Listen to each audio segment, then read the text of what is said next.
کو مضبوطی کے ساتھ کتاب کو پکڑے رہے. جب کوئی حق و باطل کا فیصلہ کرنا ہوتا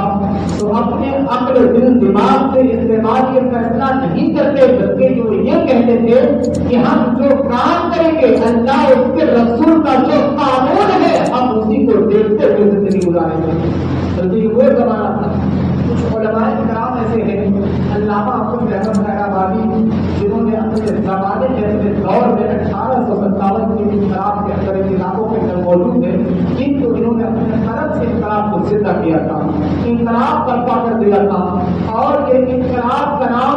ہمارے علماء نے دیا ہے کہ علماء جب یہ دیکھتے کہ شریعت کے خلاف کوئی کام نظر آ رہا ہے, شریعت میں کوئی آج آ رہا ہے, تو علماء کرام بلکہ تلواریں نہیں اٹھاتے, علماء کرام اپنے قلم کو اٹھا لیا کرتے تھے اور فتویٰ جاری کر دیا کرتے تھے کہ شریعت کا قانون یہ ہے, اللہ اس کے رسول کا پیغام یہ ہے, اللہ اس کے رسول کے احکام یہ ہے. پورے دنیا کو بتا دیا کرتے ہیں, پورے مسلمانوں کو یہ بتا دیا کرتے ہیں یہ جو ہو رہا ہے وہ شریعت کے خلاف ہے, یہ جو چل رہا ہے وہ شریعت کے خلاف ہے. علماء کرام جو تھے وہ اپنے قلم سے دنیا کو بتایا کرتے تھے, اپنے قلم سے فتویٰ لے کر کے دنیا کو یہ پیغام دے دیا کرتے تھے. یہ جو آپ کے زمانے میں ہو رہا ہے یہ شریعت کے خلاف ہو رہا ہے. نے اپنے زمانے کے اندر جب انگریزوں نے ظلم ستم کر کے پہاڑ توڑ دیا مسلمانوں کے اوپر, تو علامہ فضل کی بات آتا ہے. اور جہاں تک یہ سید کافی کفایت نہیں اس کا بھی نام کتابوں کے اندر آتا ہے, ان لوگوں نے اپنے لہو کو بہا کر کے اس ہندوستان کو آزاد کرایا تھا. بلکہ میں یہ نہ کہوں کہ آج بھی ہندوستان کی سرزمین کے اوپر, دلی کی سرزمین پہ, انڈیا گیٹ کے اوپر کتابوں کے اندر آتا ہے, بلکہ کوئی قید نہیں لگائی گئی ہے, بلکہ یوں کہا گیا ہے کہ ہم نے تو صرف نام پڑے ہیں 61,900 کے علماء کرام کے نام ہے, صرف اس کے اندر جو شہید ہوئے ہیں اپنے خون کو بہا کر کے اس یوم آزادی کا حصہ انہوں نے ملایا ہے. آج تک یہ اپنے خون کو بہا کر کے اس ہندوستان کو آزاد کرایا ہے, بلکہ 61,900 یہ تو نام کی جگہ ہے. آج بھی آپ کتابیں کو چھپا ڈالیں گے, آج بھی کتابیں کا مطالعہ کریں گے, لائبریری کا پتہ کریں گے اور تاریخ اٹھائیں گے تو آپ کو پتا چلے گا. ایک جملہ استعمال کیا جاتا ہے اور ایک بہت مشہور جملہ ہے, وہ یہ ہے کہ معلوم نہیں ہے کتنے علماء کرام, کتنے مسلمانوں نے اپنا خون بہایا اس ہندوستان کو آزاد کرانے کے لیے. کوئی قید نہیں ہے, کوئی قیمتی کوئی کام نہیں کر سکا. بلکہ انڈیا کے سرزمین پر انڈیا گیٹ کے اوپر جو نام بتائے جا رہے ہیں 61,900 یہ بتائے جا رہے ہیں. کتابوں میں کتنے ہیں یہ ہمارے علم نہیں ہے, بلکہ کچھ لوگ تو یہ کہتے ہیں کہ اس کی کوئی تعداد نہیں بتائی گئی, بلکہ وہ زمانہ یہ زمانہ نہیں تھا نبوت کا زمانہ کہ کوئی کام کرتا کہ کوئی مسلم ہے کہ نہیں ہے, غیر مسلم اس کے اندر ہے کہ نہیں ہے, بلکہ یہ وہ زمانہ تھا کہ لوگ ہندوستان سے محبت کرتے گئے, اپنے لہو کو بہاتے گئے اور اس کو آزادی دلاتے گئے. آئیے ہم اس کی طرف کرتے ہیں جو اس کو دنیا سید کافی کفایت کے نام سے جانتی اور پہچانتی ہے. انہوں نے اپنے زمانے میں جب یہ منظر دیکھا ہے کہ انگریزوں نے شریعت کے خلاف کام کرنا شروع کر دیا ہے, مسلمانوں کے اوپر ظلم و ستم کے پہاڑ توڑنا شروع کر دیا ہے, مسلمانوں کو بتانا شروع کر دیا ہے, مسلمانوں کے زمین کو ہڑنا شروع کر دیا ہے, مسلمانوں کو قتل کرنا شروع کر دیا ہے, مسلمانوں کے اوپر ظلم و ستم کے پہاڑ توڑے جا رہے ہیں. مسلمان آواز نہیں اٹھاتا ہے, مسلمان کچھ بولنے کے قابل نہیں ہے, قوت نہیں رکھتا ہے. تو سید کے بعد کافی نے اپنے قلم کو اٹھا کر کے یہ فتویٰ دے دیا تھا, یہ فتویٰ جاری کر دیا تھا کہ انگریزوں کی حکومت ہم پر حلال نہیں ہے. اب یہ ہم برداشت نہیں کر سکتے ہیں کہ مسلمان کے اوپر اس طرح کو قتل کیا جائے, مسلمانوں کے اوپر ظلم و ستم کے پہاڑ توڑے جائے. ہم یہ گوارا نہیں کر سکتے ہیں, ہم یہ برداشت نہیں کر سکتے ہیں. اس وقت اس زمانے میں سید کفایت علی کافی نے اپنے قلم کو اٹھا کر کے فتویٰ جاری کر دیا تھا اور یہ فتویٰ جاری کر دیا تھا کہ ہم انقلاب برپا کریں گے, انقلاب اٹھائیں گے, آواز اٹھائیں گے, ہم کے خلاف آواز اٹھائیں گے. اللہ اکبر. اس زمانے میں سید کفایت علی کافی نے جو سید بھی ہے, عالم بھی ہے, عالم ربانی بھی ہے, قرآن کا علم رکھنے والا بھی ہے, حدیث کا علم رکھنے والا بھی ہے, انہوں نے قرآن اور حدیث کی روشنی میں یہ فتویٰ جاری کر دیا تھا کہ جہاد کا فتویٰ دے دیا تھا کہ مسلمان انقلاب برپا کرے گا, مسلمان آواز اٹھائے گا. ہم ان کے ظلم کو برداشت نہیں کر سکتے ہیں, شریعت کے خلاف کوئی کام ہوگا ہم قلم اٹھائیں گے, فتویٰ جاری کریں گے. سید کے فائدے کافی نے اپنے قلم اٹھا کر کے فتویٰ جاری کر دیا تھا کہ مسلمان جہاد کرے. اور اس کے رسول لوگوں کو سینے میں پہنا دیا کرتے تھے. یہ وہ عاشق ربانی تھے, یہ وہ عاشق رسول تھے. کسی مومن سے کلام کرتے اس کے سینے کے اندر اس کے مسلمان کا خلاف چلا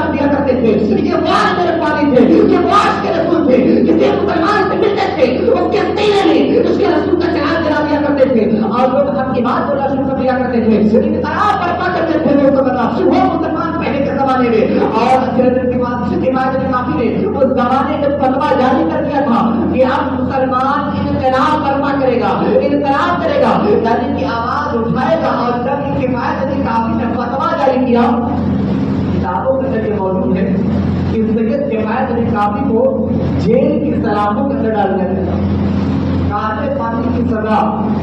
نہ جانے کون کون سی سزائیں سید کفایت علی کافی کو دیا گیا۔ کتابوں کے اندر یہ چیز موجود ہے کہ جب سید کفایت علی کافی کو جیل کے سلاخوں کے اندر ڈال دیا گیا اور اس پر ظلم و ستم کے پہاڑ توڑ دیے گئے، اور کیا کہا جاتا تھا سید کفایت علی کافی سے،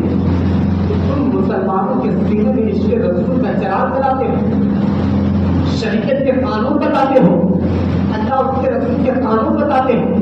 تم نے فتویٰ جاری کر دیا ہے۔ اور یاد رکھو ایک کفایت، اگر تم نے فتویٰ واپس نہ لیا ہم تجھے ویسے ہی ختم کر دیں گے۔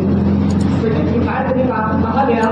کہ ہم تیرے پاس کچھ آفر لے کے آئے ہیں، کچھ خوشخبری لائے ہیں، اگر تم قبول کرو گے تو ہم تمہیں وہ تحفہ پیش کریں گے۔ لیکن کفایت علی کافی نے پوچھا کہ تم کون سا تحفہ لائے ہیں؟ لیکن انگریزوں نے یہ کہا تھا تم نے جو فتویٰ جاری کیا ہے شریعت کے قانون کو دے کر کے اور مسلمانوں کے سینے میں تم نے جو عشق رسول کا چراغ جلا دیا ہے، اس سے پہلے ہم جو کرتے تھے لوگوں کی زبانیں خاموش ہوا کرتی تھی، کوئی فتویٰ جاری کرنے کے طاقت و قوت نہیں رکھتا ہے، لیکن تم نے فتویٰ جاری کر دیا ہے۔ اب تم مجلس میں کھڑے ہو کر یہ کہہ دو کہ ہم نے جو فتویٰ دیا ہے وہ فتویٰ درست نہیں ہے، شریعت کے خلاف تم کام کر رہے ہو، لوگوں کو بہلا رہے ہو، لوگوں کے سینے میں عشق مصطفیٰ کا چراغ جلا رہے ہو۔ اب لوگوں سے یہ کہو کہ ہم نے جو فتویٰ دیا ہے وہ درست نہیں ہے۔ سید کفایت علی کافی سے کہا گیا کہ تم لوگوں سے یہ کہہ دو کہ ہم نے جو فتویٰ دیا ہے آپ اس پہ عمل نہ کریں، یہ فتویٰ درست نہیں ہے، اور اس کے بدلے ہم تمہیں آفر یہ دیتے ہیں،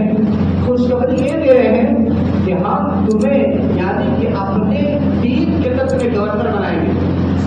مطلب حکومت تمہارے حق میں ہوگی، آپ ہمارے ساتھ آدمی ہوں گے، آپ کے حکم سے ہم کریں گے، لیکن شرط یہ ہے فتویٰ جو تم نے دیا ہے اس فتوے کو تم واپس لے لو اور ہماری ٹیم میں آ جاؤ۔ انگریزوں نے سید کفایت علی کافی سے کہا تھا، سید کفایت علی کافی سوچتے تھے اگر میں فتویٰ میں نے واپس لے لیا قیامت تک جتنے علماء فتویٰ دیں گے مسلمانوں کا اس سے اعتماد ہو جائے گا، بھروسہ ہو جائے گا۔ جو علماء فتویٰ دیتے ہیں جان کی باری آتی ہے تو پھر فتویٰ واپس لے لیتے ہیں۔ انگریزوں نے یہ کہا تھا سید کفایت علی کافی سے کہ اگر فتویٰ واپس نہیں لو گے ہم تمہیں پھانسی کی سولی کرا دیں گے، اور خوشخبری یہ ہے فتویٰ واپس لے لو گے ہماری ٹیم میں آ جاؤ گے، مالدار ہو جاؤ گے، دولت والے بن جاؤ گے، بادشاہوں کو تمہارا نام شمار کر دیا جائے گا۔ سید کفایت علی کافی نے کہا اگر میں نے فتویٰ واپس لے دیا قیامت تک مسلمان کسی علماء کے فتویٰ پہ اعتبار نہیں کریں گے، کوئی بھی فتویٰ جاری ہوگا مسلمان اس کو مانیں گے نہیں، فتویٰ واپس نہیں لیا جائے گا، وہ حق ہے کیونکہ میں نے جو قلم چلایا ہے وہ قرآن کو دیکھ کر چلایا ہے، میں نے جو قلم چلایا ہے اور احادیث مبارکہ کو دیکھ کر چلایا ہے، میں نے جو قلم چلایا ہے اسلام کا دائرہ دیکھ کر چلایا ہے، فتویٰ واپس نہیں دیا جائے گا۔ اگر سید کفایت علی کافی کو مرادآباد کے سنگنی کے چوراہے کے اوپر اگر پھانسی دے دی جائے تو ہمیں منظور ہے، کیونکہ موت ہے کبھی بھی آ سکتی ہے، یہ دعوت دے کر نہیں آتی، موت ہمیں منظور ہے لیکن فتویٰ واپس دینا منظور نہیں ہے۔ اگر میں فتویٰ واپس نہیں لوں گا تو دنیا یہی کہے گی کہ پھانسی کی باری آئی تو علامہ کفایت علی کافی نے اپنے فتوے کو واپس لے لیا، پھانسی کا نام سن کر کے فتوے کو واپس لے لیا، لیکن کفایت علی کافی کہتے ہیں کہ فتویٰ واپس نہیں لیا جائے گا، فتویٰ واپس نہیں لیا جائے گا اور تمہیں جو چاہے کرنا ہے کر لو۔ اللہ اکبر، کتابوں کے اندر یہ چیز موجود ہے، تاریخ میں علماء جس کو بیان کرتے بہت خاص بات ہم آپ کو بتانے جا رہے ہیں۔ یوم آزادی 15 اگست میں کتنے مسلمانوں کا خون بہا، ہم آپ کو بتائیں کتنے ظلموں سے کافی متحد جو پانچ کے اوپر ماحول چھوڑے گئے تھے۔ سید کفایت علی کافی نے فتویٰ واپس نہیں لیا، کہا فتویٰ واپس نہیں لیا جائے گا چاہے جو بھی ہو۔ اللہ اکبر، حکمران نے ایسی حکومت کو ایسی بادشاہیت کو حکومت دے اور شریعت سے ہم نظر کریں،